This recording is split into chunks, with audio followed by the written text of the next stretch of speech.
नमस्कार, मैं अभिषेक और आप देख रहे हैं मुंबई क्राइम टीवी।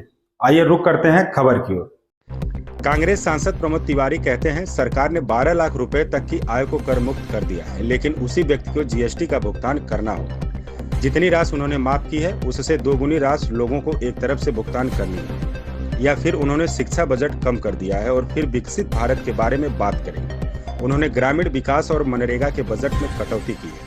लोग बिहार के बारे में बात कर रहे हैं। एक विशेष पैकेज का वादा किया गया था, लेकिन सरकार ने झुनझुना दे दिया। एक हाथ से 12 लाख के नीचे किया है, जबकि 15 लाख की मांग थी, वो भी नहीं पूरा किया।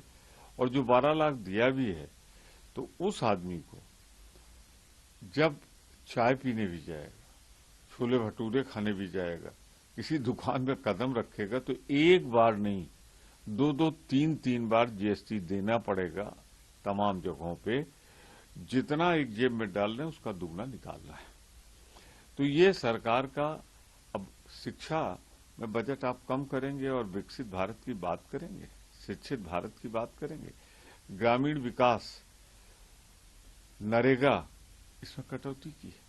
ट्रांसपोर्ट जिसमें साधारण आदमी चलता है, रेलवे, उसमें कटौती की है आपने। तो आपने तो सब जो जरूरी देश के स्ट्रक्चर के लिए उसमें आपने कमी कर दी, तो देश कैसे तरक्की करेगा? ग्रामीण भारत कैसे तरक्की करेगा? जहां तक बिहार की बात थी, अरे मांग और वादा तो था स्पेशल पैकेज का, और आपने झुंझुना पकड़ा दिया। सर, इसके अलावा किस तरीके से देखते हैं आप दिल्ली के अंदर जो दिल्ली में चुनाव चल रहे हैं, आम आदमी पार्टी को राहुल गांधी और प्रियंका गांधी भी घेर रहे हैं, सीधे तौर पे कह रहे हैं कि देश का सबसे बड़ा अगर कोई शराब घोटाला हुआ तो सिसोदिया ने किया और आम आदमी पार्टी की सरकार ने किया, और दिल्ली की बदहाली के लिए सीधे तौर पे आम आदमी पार्टी जिम्मेदार है। इसमें कोई दो राय नहीं। केजरीवाल जी का राजनीति में आगमन किसके खिलाफ था? करप्शन के खिलाफ। और आज सबसे करप्ट चार्जेस उन्हीं पे लग रहे हैं, और ऐसा चार्ज लग रहा है जिसकी जांच की जरूरत नहीं। दिल्ली की जनता ने खुद देखा जो ये शराब घोटाला हुआ।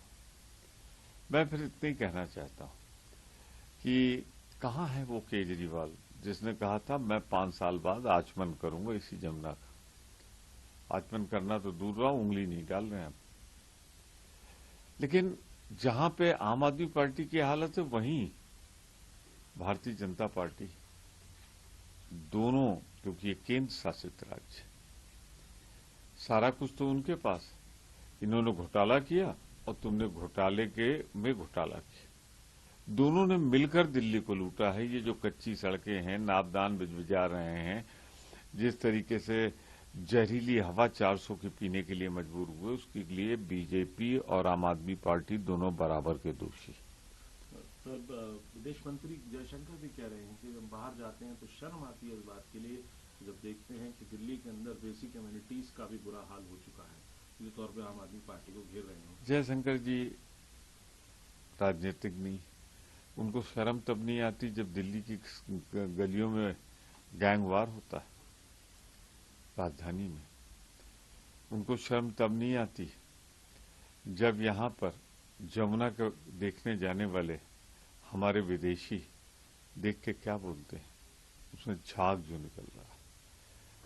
क्या बोलते हैं हमारे विदेशी जब यहां आते हैं और बलात्कार की खबर फ्रंट पेजेस पे छपती है। फिरौती, रंगदारी की राजधानी बन गया है। और इसी तरह से जयशंकर जी जब कनाडा जाते हैं, अखबार पढ़ते हैं बांग्लादेश का कि घेर घेर कर वहां हिंदू मारे जा रहे हैं, तो हमें आप पर शर्म आती है कि आपके विदेश मंत्री रहते हुए हमारे भारतीय सुरक्षित नहीं। आखिरी सवाल, अरविंद केजरीवाल कह रहे हैं कि वीडियो सामने आ रहा है, पुलिस पूरी तरीके से बीजेपी का समर्थन कर रही है और गुंडागर्दी एक तरीके से की जा रही है दिल्ली के अंदर चुनाव में। सबको मालूम, सब जानते हैं, सब समझते हैं कि भारतीय जनता पार्टी ने संवैधानिक संस्थाओं और कार्यदायी संस्थाओं को पूरी तरह राजनीतिकीकरण कर लिया है। हमने उत्तर प्रदेश में देखा है, हम दिल्ली में देख रहे हैं कि लगातार पुलिस का बलपूर्वक दुरुपयोग किया जा रहा है। ये दोनों एक थैली के चट्टे बट्टे हैं, चाहे आम आदमी पार्टी हो चाहे बीजेपी। इसीलिए जनता ने मन बना लिया है कि अब कांग्रेस लाना। इस खबर में बस इतना ही। बने रहिए मुंबई क्राइम टीवी के साथ।